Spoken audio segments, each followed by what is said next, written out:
Hey guys, it's Caden. Welcome to another episode of Get Prepped for Podcast, where we talk with voice actors, nonprofit leaders, and business owners about a good media game.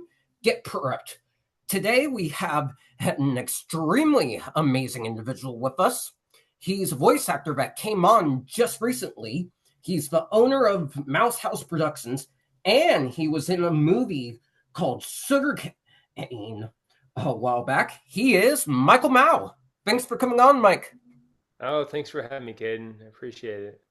Of course. My first question for you is, how did you get into acting? That takes us back to when I was just a kid. I think, I had a healthy imagination, and I loved entertaining my parents. And my mom always got a kick out of me dressing up and pretending to be other people. I always loved watching TV as a kid, so I think those were the early seeds of being an actor. But um, my and while I did act growing up in community theater and in school plays, um, when I went to college, I studied English literature and eventually became a teacher. So acting was not my profession for most of my life.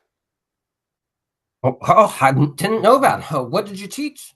I taught English literature, I taught creative writing, I taught theater, I taught speech and debate. Well, those are definitely some of my favorite subjects, especially English. My next question for you is, what was your favorite role to take on during your career?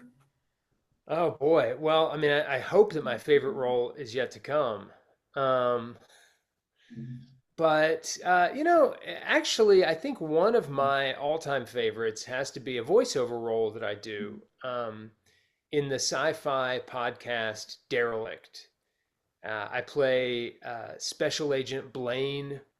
I'm kind of a space ranger of sorts. And Derelict is a great podcast. The universe was created by sci-fi author J. Barton Mitchell, who actually also directs and edits the series. But playing Agent Blaine has been a real treat. I love getting into that action role, but I do it, in my voiceover booth. So it's no makeup required. That definitely sounds awesome. I'm into sci-fi as well. My next question for you is, what's a funny or challenging in the booth or on-set moment that you want to talk about?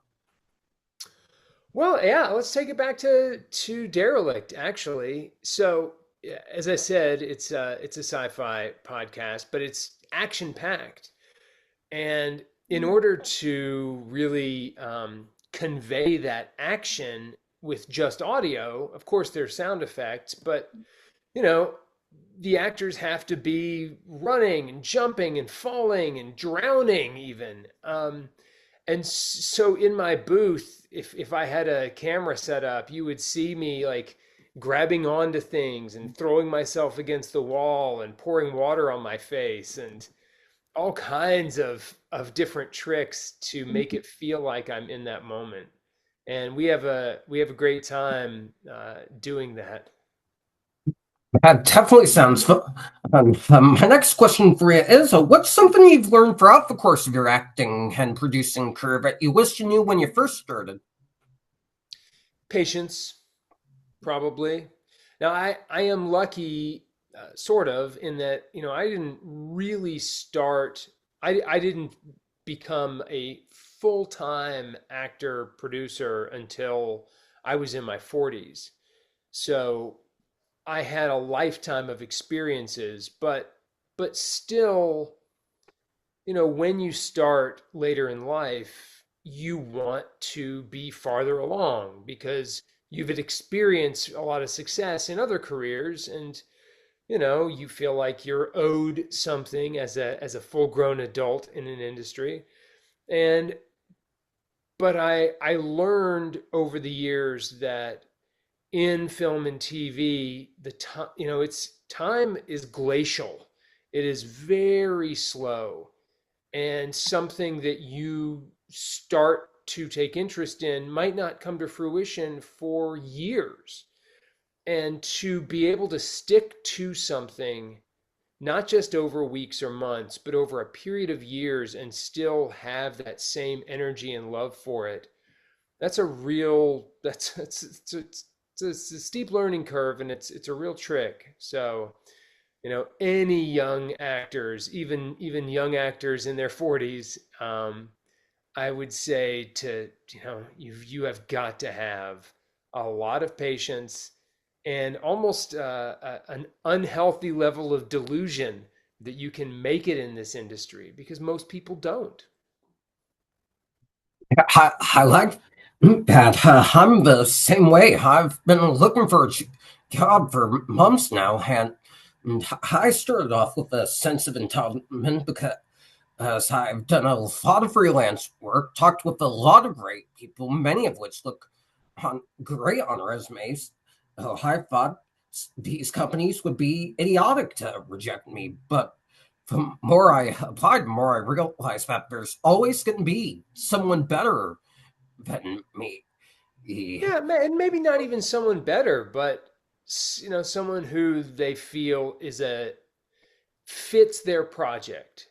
And I think that we judge ourselves against one another, and it's just not a healthy way to be any kind of artist, because you may be at the peak of your skills in your craft, and a job might go to someone else, but that's not because they're better than you. It's just because they fit whatever that the casting director or the producer was looking for.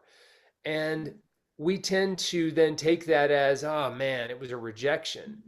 But honestly, I have been taught, and I firmly believe that rejection is protection. It protects you from being involved in a project that you really weren't meant for. Yeah, that's a really great way to put it. I definitely like that.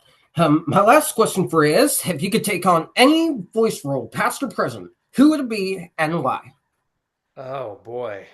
Um, that is great. Well, I did get to actually on the podcast Tom Slick Mystery Hunter, which stars Owen Wilson, and it's about the the scientist and Yeti hunter Tom Slick. I got to play Jimmy Stewart, and that I've been doing my Jimmy Stewart voice for most of my life, and that to be able to play Jimmy and to have people listen and think, oh, that guy sounds just like Jimmy Stewart.